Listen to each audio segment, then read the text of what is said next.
Srawung ulun Bathara Indra saka kayangan Salindra Bau.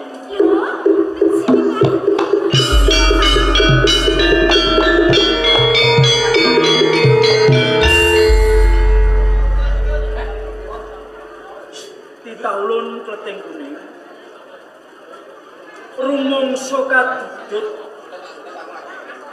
jroning rasa bareng ulun ngerti marang kahanan jeneng kita. Lamun to jeneng kita iki lagi wae nampa coba saka Gusti kang akarya jagat.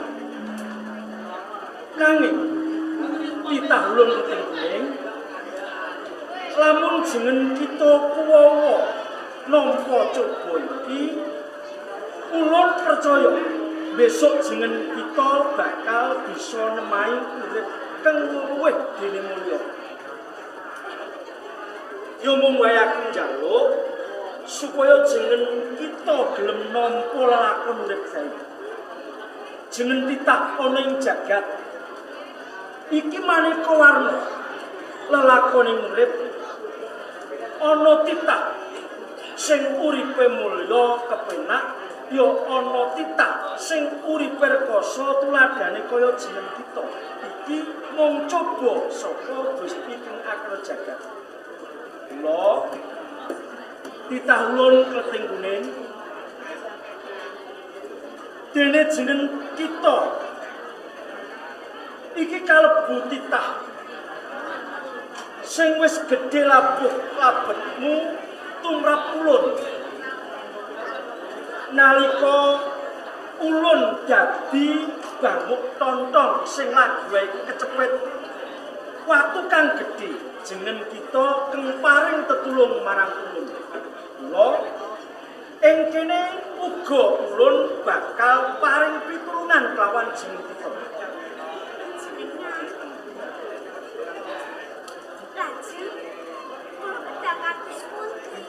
Mung wae ulun bakal peparing wujud sifat kandel kelawan jeneng kita. Iki wujude. Yen disawang iki ala kawujudane nanging gedhe katiyasane. Kanthi ulun peparing wujud sada lanang kelawan jeneng kita, mbok menawa iki ing mungkune bakal bisa tetulung lamun to jeneng kita kapucuk ing kahanan. Coba tampanen. Mung ulun bakal pitungkas lawan jeneng kita Kleting Kuning. Aja pisan-pisan kok gunakake sada lanang lamun jeneng kita ora kapucuk ing kahanan. Cukup.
Ini dah kudu ana mbok ngene silite iki wis ketok kinclong wis apik ngono iki lho. Ana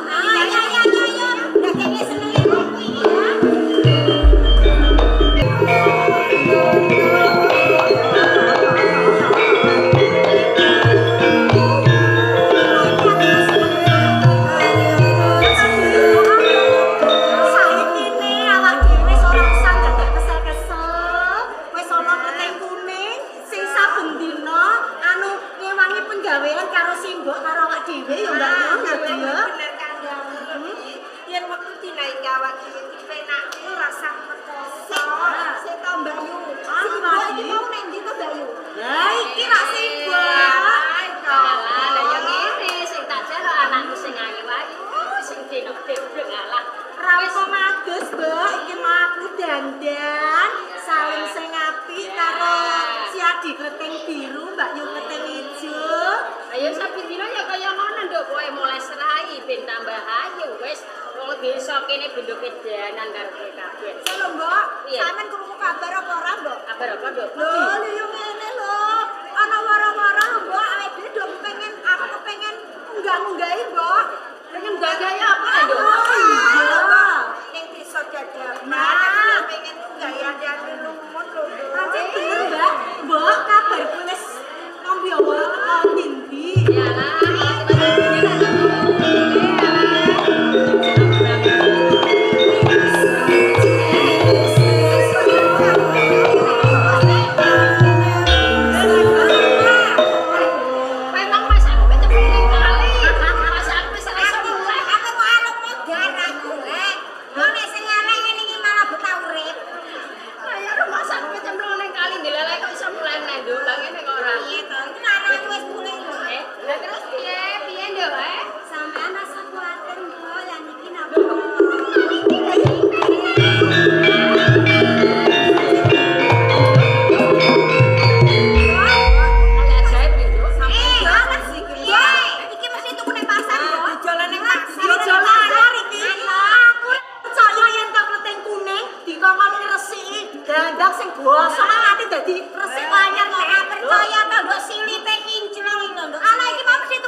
Aku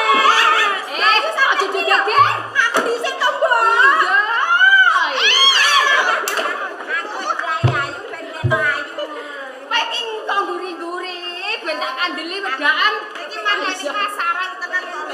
Yo, enek tak dandani sosok. Alise tak gawani ya lah yo. Ayo lho, Mbak. Yes, kawas-kawas anake sing mbok. Konangane sapa? Konangane sapa? Konangane plating Wedok sing siji. Aku getan, Mbak, getan, Mbak. Saya lagoke andel ya, Mbak. Iya. Kok ben tambah kicelong. Aja ngono lek ngono ki meden-medeni aku. Aku pengen lambene koyo kowe. Lambene ku luweh. Aja mbok. Nek gincone iki dirapetno sithik ngono. Kok tak rapetne kene, Nduk? Kene, Nduk. Aku sing ayu tenan lho, Mbak. Iya, aja kuwatir ah. Anake sing mbok kijen. Ora Ana sing elek blas. Iki wae kabeh wis. Iki kosane ditampa, sing ditampa diade lunga tak jogo meri lho ya. Ora, Mbak. Iya, yo geger tak peno. Lek ngono iki krewo-krewoya ae tenan kok. Nduk, kowe yang dandan. Alah. Iya kudu padha anake kok tak dandanane. Raketan piye-piye aku dadi wong tuwa ki adik. Kaya anak-anak. Siji tak dandani kabeh ra ngono ah. Iya nek aja aku pedakku lho, Mbak. Wis ah. Hari ini aku ya. Yo, aja kuwatir. Aja kuwatir. Alah, kowe tambah ayu sapa ngerti kok sing ditampa kowe ya, Nduk. Nah, wis ben lah. Ya, muga-muga ditampa raketan piye-piye. Sing kandel, Mbak. Sing kandel. Walah, ayo tambah ayu ya. Ayu tenan. Ya, ayu ketemu ayu. Ora nyong, Nek. Iya. Ayo kene. Sing ayu. Iya, iya. Sampeyan iki dijanji. Ayu ku kalah karo bejo. Lah. Nunggai. Andi. Iya, kok nak keliru mulotem awas. Sing ayu lho yo. Iya. Kaya anak-anakku ben. Lah wong adine sing ayu dhewe kok iso. Apa ya? Aja lali berapa ya? Ayu ora aku. Wis tambah ayu nek gacok sampean. Wes. Walah, munggah Ya, jos tenan. Ya, tak dongakno raketan piye-piye kowe kok ben payu omah-omah ben ngrasakno ndek bojo. Anu untune sing merongos iki ben ora ketok merongos ngono ayu. Lah piye? Titik nganggo watu. Aja ki wis aja, Mbak. Mbak kayak iki lho karo Iya apa? Iya. Iya, dia merongok ben ora ketok Ben ora merongok. rusak. Ketok mingkem. Ya.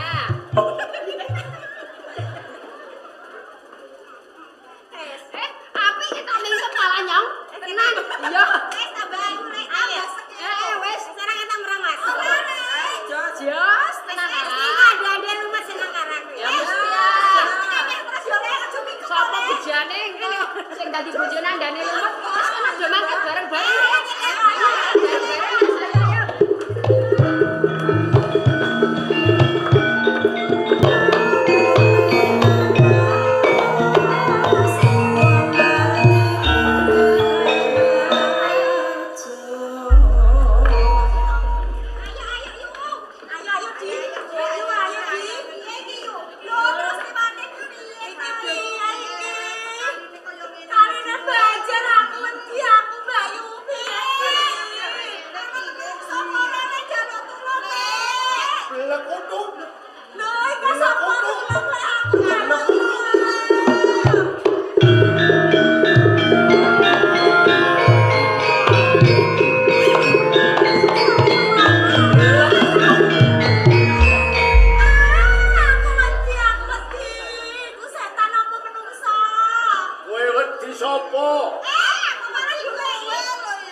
Aku krungu kowe njaluk tulung wong ayu. Pancen bener iki aku arep nyabrang kali kene ning ora iso. Bocah telu kok ayu kabeh. Yo pemedo ora ayu. Tapi aku kok iso. Ana wong lanang ayu. Sare sapa? Warung. Banci. Jenengmu sapa kowe? Kleting biru sing kowe. Aku kadang abang. Sing kowe. Kleting ijo. Kowe arep nyebrang kali Bengawan. Ning ora bisa. Tak tulungi gelem apa ora? Kosek.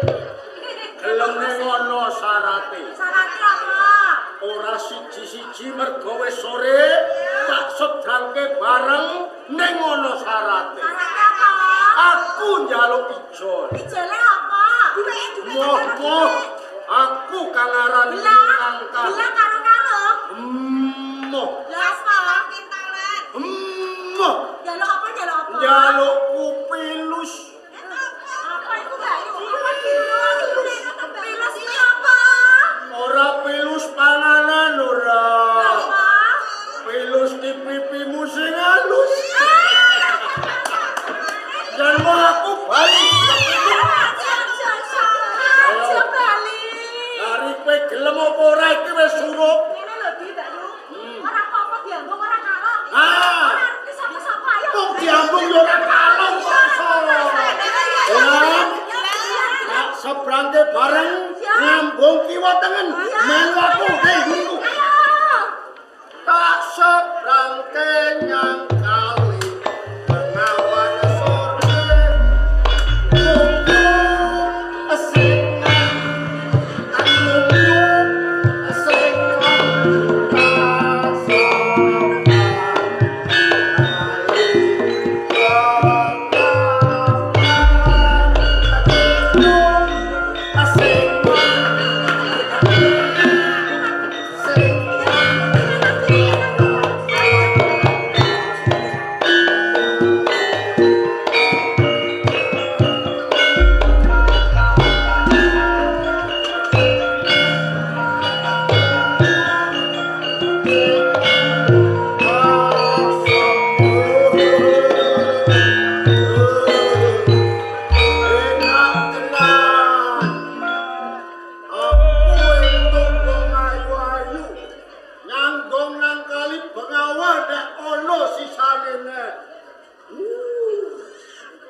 Aku keteng kuning.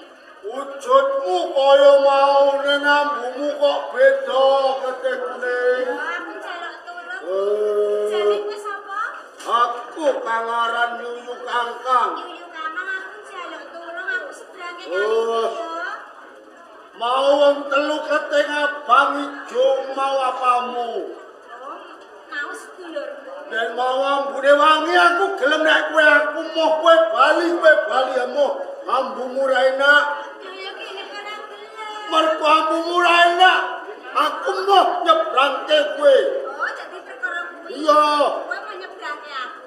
Iya. Oh, cetakon dosa. Lah arep apa kowe? Kowe bakal nemoni Cilaka. Kowe arep apa nantang karo Yuyu Kangkang? Kae tak tampani saudarana bakal asat Yuyu Kangkang.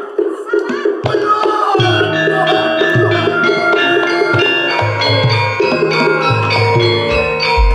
Aduh keting kuning.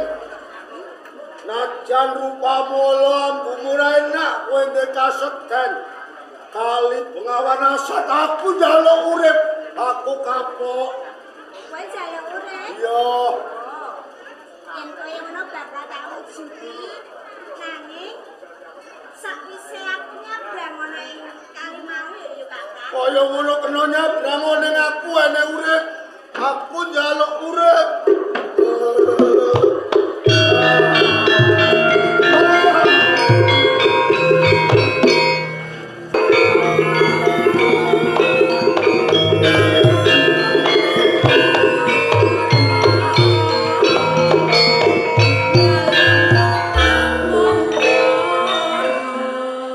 Jane sing kok karep iki piye to, Le? Monggo akeh banget bocah wedok-wedok sing padha unggah-unggahi karo kowe. Ning siji wae kok ora ana sing kok tampa. Jane sing kok pilih iki piye lho. Singgo nganti bingung lho, Le. Singgo, sampeyan ora usah kuwatir sih. Senajan to akeh wanita sing padha munggah-munggahi karo ati-ati. Nanging kabeh mau ora ana kang bisa nuju krana karo aku. Menawa ing bisuke bakal ana wanita sing nuju karo ati, ing mengkono aku bakal bebraya. Ning karepe Simbok kira ya ora ngono, Le. Simbok kepengin nyawang anake, ndang omah-omah, ndang momong putu. Lho niku lho sing tak karepke, Le. Ning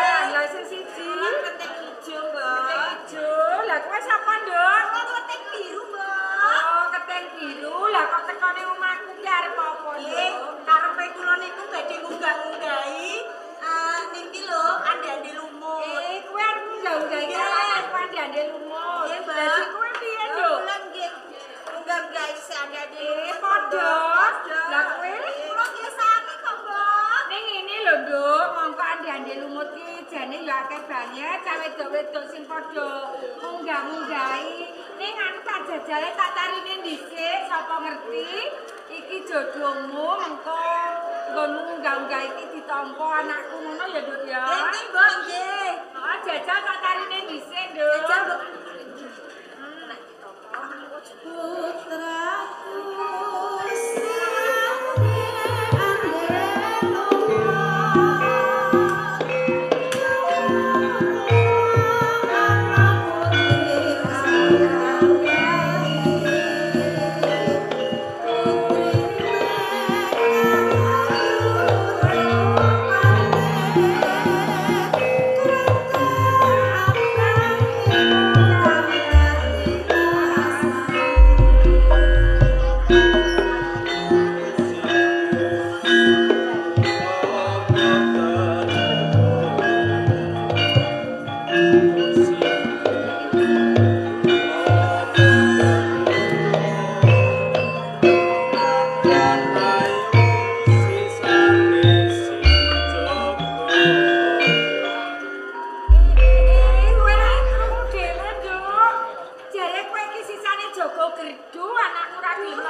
diajeng Galuh Candra Kirana.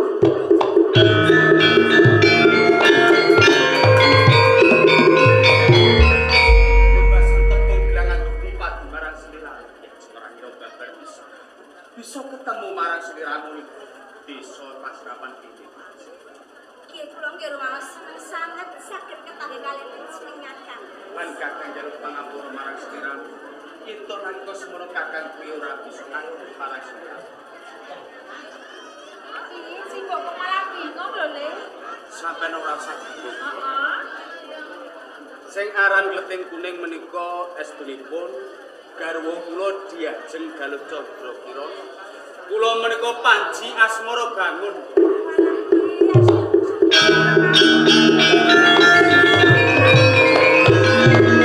Pun kalih sampeyan nalika semanten sampeyan sampun kersa kula nunuti kang nalika semanten kula kelambianan boten gadhah papan lan.